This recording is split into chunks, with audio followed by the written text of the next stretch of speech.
A day earlier, at a military base on Tinian Island in the Pacific, the world's first combat atomic bomb is brought out on the tarmac in preparation for delivery. The weapon's code name is Little Boy. Its conception is the most covert operation ever undertaken by the U.S. military.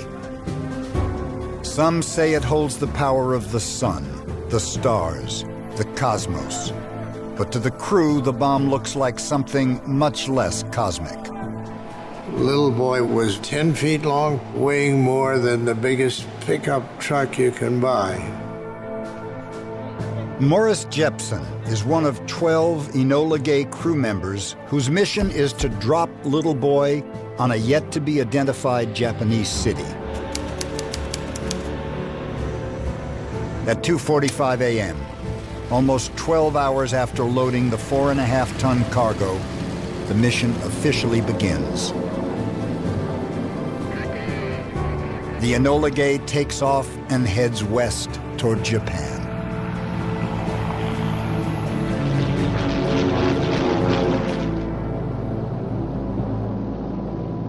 First time I saw Little Boy was when I climbed into the bomb bay. Within this cylinder of armored steel is 140 pounds of highly enriched uranium. Its uranium is divided into a projectile and a target. The bomb works like a big gun. Bags of gunpowder ignite, creating the pressure to send the projectile flying forward, smashing it into the target. Within seconds, critical mass creates a nuclear chain reaction, releasing a colossal amount of destructive energy. But because B-29s are known to crash on takeoff, the gunpowder is not yet inside the bomb. Now that they're safely off the ground, Jepson and Captain Deke Parsons can put the explosives into place. It takes Parsons only 15 minutes to place the 4 bags of cordite gunpowder inside the bomb's tail. But Little Boy's detonation system is not yet fully armed. How to do it, Lieutenant? That's Morris Jepson's job. These are the actual plugs he used that day to arm the Little Boy bomb. The weapon has 3 green plugs that work like a safety lock on a gun, preventing it from activating. Jepson must remove the green plugs and swap them out. The red plugs complete the weapon's electrical circuitry so that sparks can ignite the gunpowder. I had to handle, touch, lean on the Little Boy bomb. So the last person to have his hands on that weapon was me. With the last red plug in place, the bomb is now alive. There are less than 2 hours before they reach Japan, yet no one's completely sure that Little Boy will actually work. The Hiroshima bomb was an experimental weapon, and it was the first test. 3 Japanese cities had been chosen as potential targets for the attack. The primary is the port city of Hiroshima, located on the delta of the Ota River. A city of considerable military importance, it houses a communication center and an assembly area for troops. But it's far from just a military target.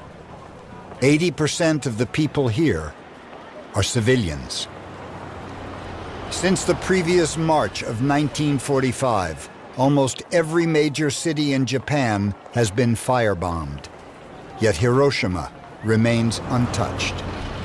The people of the city worried about that.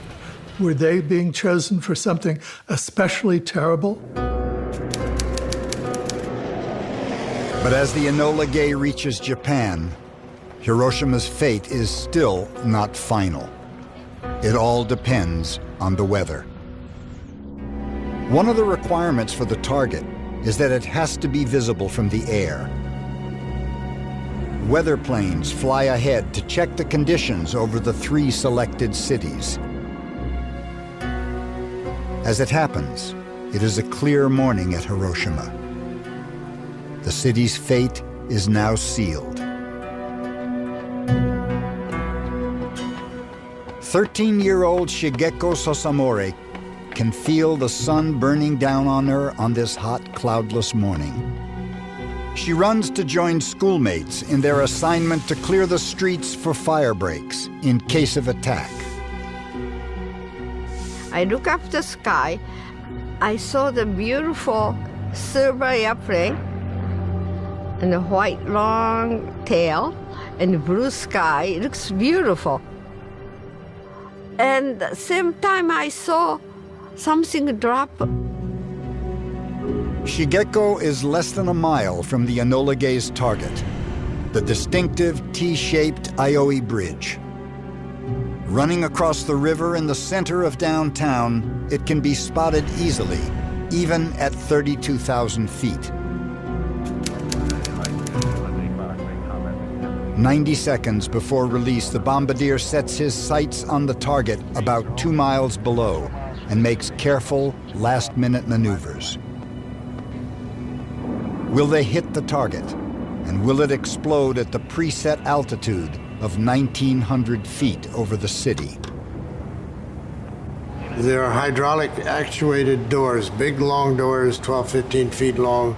They don't just slowly open, they fly open like that.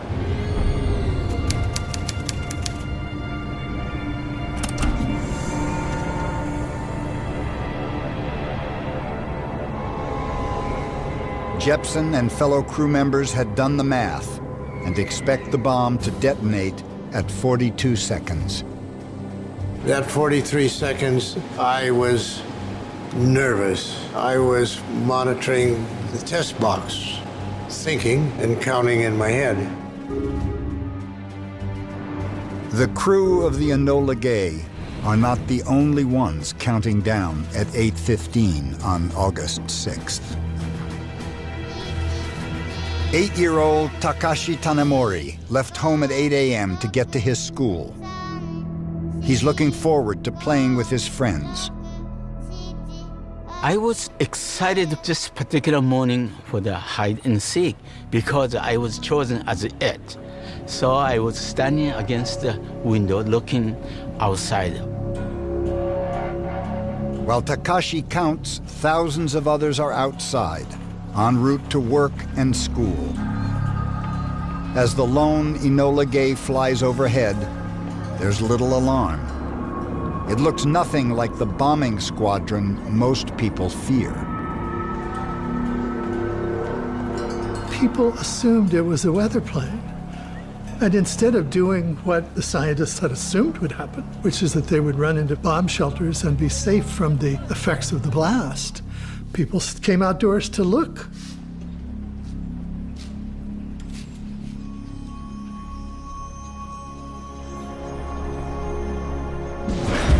All of a sudden, bang! Flash in the sky. Pure white. I saw the bones on my fingers as though I was looking at X-ray. So intense. This is the only footage ever taken of this atomic explosion. Scant documentation of an event that changes the course of history. Within moments, the mushroom cloud is 10 miles high. It spreads 3 miles over the city, and it's more than 350,000 inhabitants.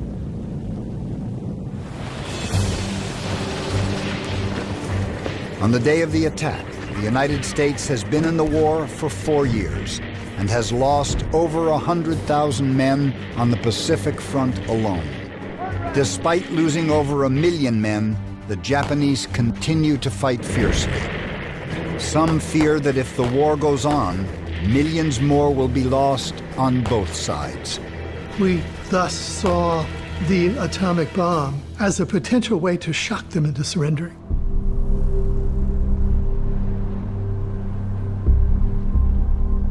This radically new bomb reduces the living, breathing downtown of Hiroshima to a wasteland. 70,000 human beings are dead instantly. Another 70,000 injured. It's the highest death toll ever caused by a single weapon. Yet Japan continues to fight. 3 days later, on August 9th, the United States drops a second atomic bomb. This time on the city of Nagasaki. Another 40,000 die. Japan formally surrenders 3 weeks later. The world's bloodiest war is finally over. The Americans, when they think about Hiroshima, for them the narrative stops as the mushroom cloud erupts and the